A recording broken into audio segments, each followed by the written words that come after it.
Hello friends, welcome back to trade with सार्थक।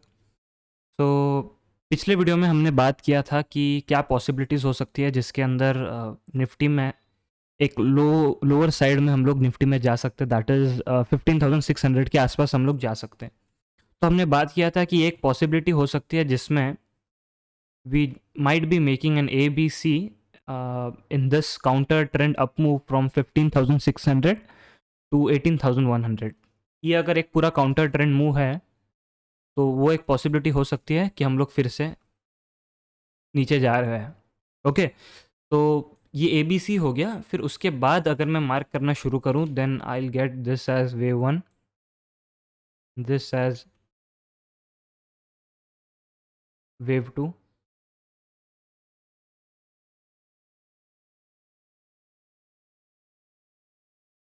This as wave three.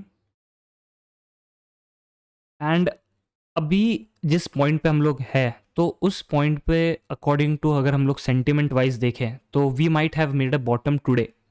Okay, लेकिन ये bottom मैं इस हिसाब से नहीं बोल रहा हूँ कि यहाँ पे हम लोग लॉन्ग जा सकते हैं। ये बॉटम में इस हिसाब से बोल रहा हूँ कि जितने भी यहाँ पे शॉर्ट्स हैं उनको एक बार अपनी पोजीशंस को रिकंसिडर करना चाहिए, अपने ट्रेलिंग स्टॉप लॉसेस को शिफ्ट कर लेना चाहिए और थोड़ा पोजीशंस अपना बुक भी करना चाहिए। ओके, क्योंकि ये अगर थ्री है तो जाहिर सी बात है कि एक हमें यहाँ पे एक फिर से एक अपमूव मिल सकता है जो कि जा सकता है 17,200 तक, एंड देन फिर से एक हमें वेव 5 मिल सकता है नीचे। ओके, तो ये एक पॉसिबिलिटी है। ओके, तो मैं अगर आपको ट्रेंड लाइन्स के हिसाब से दिखाऊं तो अगर आप यहाँ पे देखो, एक पॉसिबिलिटी है कि ये हम लोग यहाँ पे फोर्थ वेव के लिए ऊपर जाए। ओके, और फिफ्थ वेव के लिए हम लोग फिर से नीचे जाए, तो ये एक पॉसिबिलिटी हो गया। और फिर हम लोग, क्योंकि ये 1 2 3 4 5, this could be just an A wave, फिर से हम लोग ऊपर जाएंगे बी वेव के लिए, एंड फिर यहाँ पे हमें एक सी वेव मिलेगा जो हमें फिर से 15,500 तक लेके जा सकता है, 15,600 के आसपास। तो ये एक हो गया हमारा पॉसिबिलिटी। एक पॉसिबिलिटी ये भी हो सकता है कि ये जो ए बी सी है इसको 1 2 3 ना कंसिडर करते हुए we can just consider this as A B C, और फिर A B C then this comes, this closes around 16,800, so this close around 16,800 could be called as wave W। so यहाँ पे W हो जाएगा, फिर हमें यहाँ पे फिर से एक X वेव मिलेगा, फिर हमें यहाँ से फिर से एक Y वेव मिलेगा जो कि फिर से हमें 15,500 600 के पास लेके जा सकता है। तो मैं सेंटिमेंट के हिसाब से बोल रहा हूँ कि यहाँ पे एक पॉसिबल लग रहा है कि यहाँ पे एक बॉटम आउट हो सकते हैं हम लोग। यहाँ से हमें देखना यह है कि हम लोग कितना ऊपर जाते हैं, क्योंकि जितना ऊपर जाएंगे उस डिग्री के करेक्शन से हमें मालूम पड़ेगा कि फिर से हम लोग कितना नीचे जा सकते हैं, उसी से हम लोग फोरकास्ट कर पाएंगे।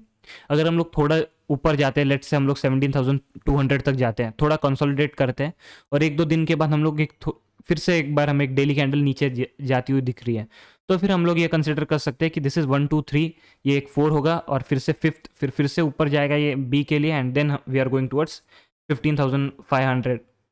ओके, तो ये एक है। तो अगर इसको अगर आप ठीक से समझ नहीं पाए होंगे तो मैं आपको इसके आवरली चार्ट पे लेके चलता हूँ, निफ्टी के। ओके, तो निफ्टी के आवरली चार्ट पे अगर आप देखोगे, देन दिस इज क्लियर 1 2 1 2 3 4 3 4। सो ये जो मैंने आपको पहले बताया 1 2 3 4, उसी का ये जो है मैं सब डिविजन्स लेके चल रहा हूँ। ओके, तो 1 2 1 2 3 4 3 4 और फिर से एक 5, this is what I am expecting कि हो सकता है। एक इम्पॉर्टेंट ये भी चीज़ है कि हमने जो ये इम्पॉर्टेंट सपोर्ट जोन है, दैट इज़ अराउंड 16,990, अराउंड 17,000, उसको भी हमने ब्रेक कर लिया है। तो यहाँ पे देखना होगा कि कितना ऊपर जाते हैं हम लोग यहाँ से, और अगर नीचे जाते हैं तो सिंपली आपको क्या करना है, आपके जो ट्रेलिंग स्टॉप लॉसेस है उसको आपको धीरे धीरे नीचे शिफ्ट करते जाना है, दैट्स इट। ओके, सो ये मेरा निफ्टी के ऊपर टेक है आज।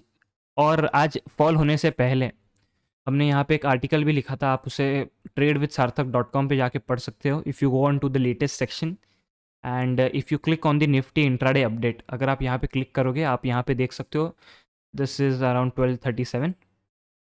तो यहाँ पे अगर आप क्लिक करोगे तो आपको यहाँ पे पूरी डिटेल्स मिल जाएगी, दिस इज़ 1 2 1 2 3 4। और यहाँ पे हमने यहाँ पे आपको बताया था कि this could be a possible scenario for bearish movement in Nifty. तो ये हम जो भी चीज़ है वो यहाँ पे आपको वेबसाइट पे अपडेटेड हो जाती है, बैंक निफ्टी के लिए भी यही लेवल था, अराउंड 37,100, 200, 300। तो उसके बाद बहुत बड़ा फॉल आया है। ओके, सो यहाँ पे हमारा मीडियम टर्म व्यू, एक आप पकड़ के चले, एक 15 से 20 दिन का व्यू यहाँ पे हमें देखने को मिलता है। अब यहाँ पे डिपेंड करता है ये कि यहाँ से जो राइज है, उस राइज का जो मैग्नीट्यूड है, जो राइज की जो स्ट्रेंथ है वो कैसी है, and based upon the strength we can forecast कि आने वाले हफ्तों में कैसा हो सकता है। जो मोस्ट हाई प्रोबेबिलिटी सिनारियो है वो मैंने आपके सामने शेयर कर लिया है। ओके, और वेबसाइट का लिंक, आर्टिकल के लिंक जो भी है आपको डिस्क्रिप्शन में मिल जाएंगे। अगर आपको ये वीडियो अच्छा लगा तो लाइक कीजिए, चैनल को शेयर कीजिए, सब्सक्राइब कीजिए। Thank you, bye friends.